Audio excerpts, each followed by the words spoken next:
Yesterday we met the Rover, who is just learning about the humans that are around him, and most of the humans around him are what? Scientists. And they wear what? Hazmat suits, and they call them what? Bunny suits. He does not know what a bunny is, but he's going to have to look that up. And we also met Sophia yesterday through her letter to Rover. And Sophia is very sick of hearing about Rover, right? Because she hears about Rover all the time from her mother. No. Someday. One day, all of a sudden, I'm taken apart.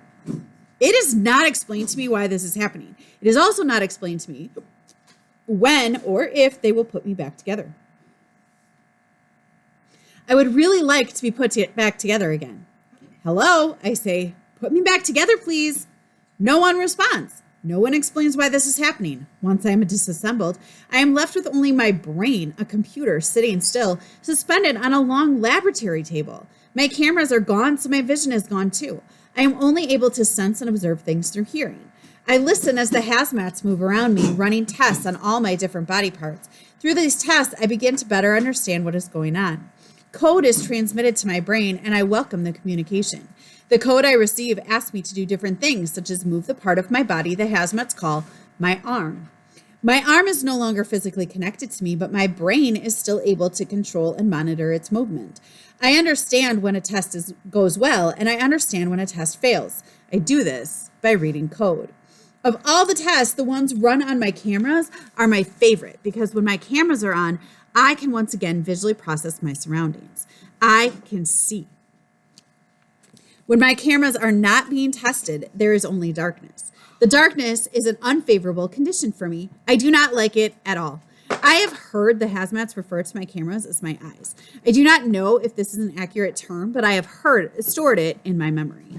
It is a term that I like because it makes me feel similar to the hazmats. And being a hazmat seems like a wonderful thing to be. The hazmats are not in pieces. All of their parts have been put together. The hazmats are able to move around as they please. The hazmats are able to talk with one another. And the hazmats are never left alone in the darkness, unable to move. Have I mentioned that I'm unable to move? When I sit suspended on the table in the darkness, my brain cycles through many thoughts. Most of them are not enjoyable, but there is one enjoyable thought.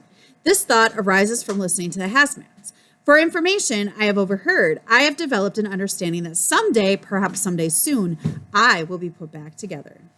I like to think about this. It is a good thought. It is a good thought because it means someday I will be whole again, which means that someday I will be able to move. And best of all, someday I will be able to use my camera at all times to see. I do not have the information that tells me when someday is, when someday will be. All I can do is wait and listen. So I wait and I listen, but waiting is hard. I am starting to think that I was not built for waiting. Rainia. There is a large team of scientists who work with me. Humans would tell you that it is impossible for me to have a preference, that I am built to be an unbiased observer. Perhaps, though, there is a flaw in my code because I have some favorites among the hazmats, the first of which is Rainia. Rainia is in charge of running many of my tests. She writes the code that asks my arm to bend down and pick up an object. She writes code to ask if I am able to see that she is testing my arm. It is nice to talk to Rainia in this way through code. Once, when Rainia was running a test on my camera, I was able to see her. Beneath her white hazmat suit, I observed that she has light brown skin and hair with pigments of black and brown. Her eyes share similar pigments to her hair. I have memorized that image. I am now associating that image with the sounds of Rainia that Rainia makes in the laboratory. Rainia never calls her hazmat suit a bunny suit. Rainia refers to everything by its correct terminology. I appreciate this precision.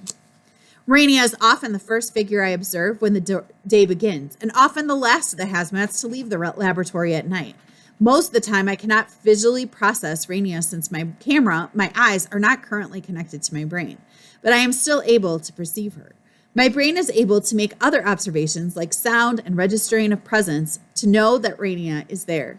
Rainia has a very noticeable presence. Her behavior follows a clear pattern. Rainia is rhythm and dependability. Rainia is the sound of typing computer keys and measured answers full of exact calculations. Rainia is elegantly written code without any of the problems the hazmats call bugs. When Rainia speaks in the language of humans, her voice is crisp and clear. Rainia never talks directly to me in her clear and crisp voice, but I like listening to her talk to other hazmats. She almost always has the answers they are looking for. When she does not, she promises to get back to them as soon as possible. As soon as possible is a phrase I have learned from Rainia. I am hoping that all my different body parts will be put together as soon as possible. Unfortunately, I am not able to express this message to Rainia because I am unable to talk in the language of humans. Rainia only speaks to me through code, and I can only answer her in code and only to answer the specific question that she asks, like, can you tell I'm testing your arm? I am able to say yes or no. I am not able to ask her a question about her day. I am not able to ask her when my body parts will be welded back together. I am not able to tell her that waiting is hard. I do not have the ability of human speech. It seems unlikely that I will ever have the ability of human speech. This is a fact that frustrates me sometimes. Frustrate is another word I have learned from Rainia. Sometimes when she is alone in the lab, she speaks in her phone. She says things to her phone like, Mama, I know you are frustrated that I'm going to miss dinner again, but the work I am doing here is really important. It made me feel important to hear Rainia say that. It also made me forget about my frustration that I can't talk directly to Rainia and my frustration that I'm still in pieces. At least it made me forget for a little. I would still like to be put together as soon as possible. Dear Rover, Miss Ennis hasn't told us to write you again, but I'm writing anyway. I don't know why. I guess I was feeling like I wanted to talk to someone. Tonight at dinner, I asked Mom if Rovers could read. She told me that's a great question. That has lots of different answers, which is a very mom thing to say. CT told Mom to just give Sophia a straight answer, which made me laugh. CT is my grandma. I call her CT because that's the Arabic word for grandma. After dinner, Mom went back to work. Does she talk to you when she's there? What does she say? Sometimes I struggle to fall asleep when Mom isn't here. Once in a while, CT will come into my room and sing me a song. Occasionally, Dad sneaks in and tells me a story about a giant that lives in the mountain or a cursed kingdom that gets saved by a brave princess. Dad always has the best stories. But no matter how good the story is, it's still hard to get to sleep when I know Mom is gone. So maybe that's why I'm writing to you now, because I miss Mom and I know you're with her. Say hi to her for me. I wonder how you say hi in Robot. Maybe someday you can teach me. Your sleepy friend. Can I call you my friend? Sophia. Xander.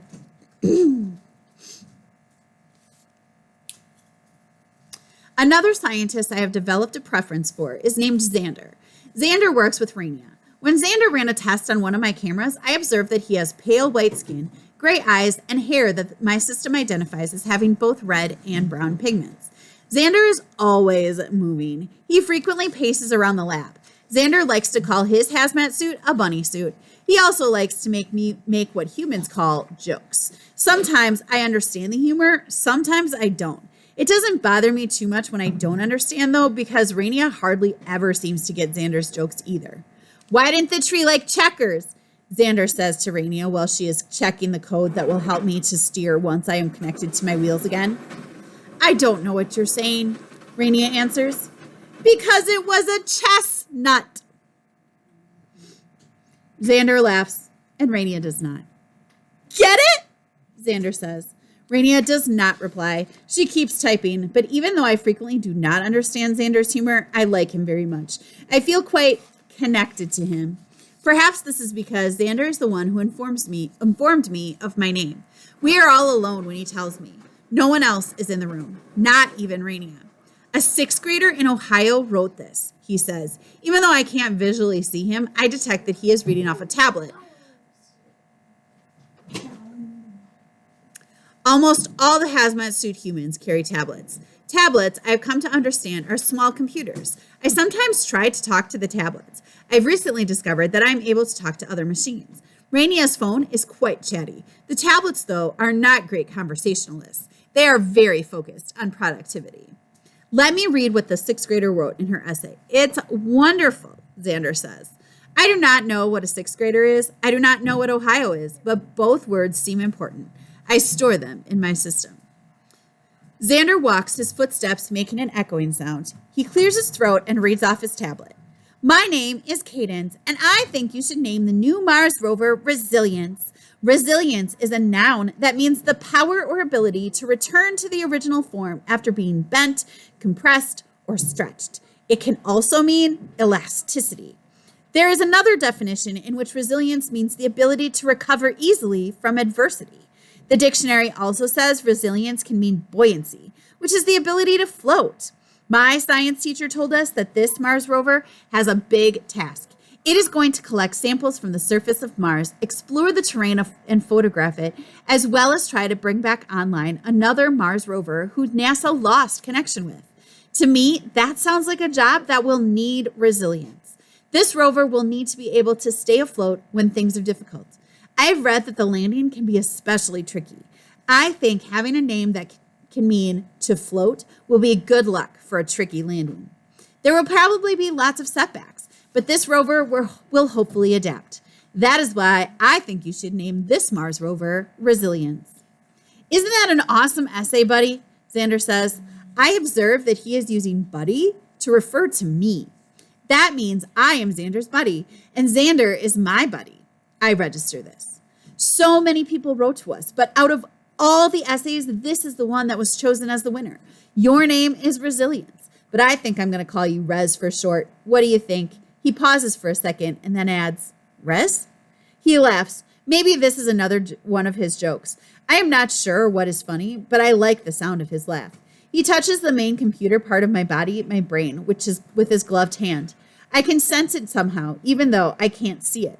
Perhaps the right way to phrase the sensation would be to say, I feel it. I am a Mars rover. My name is Resilience. My nickname is Res. You are given a nickname when you have a buddy. I am Xander's buddy. I can feel it.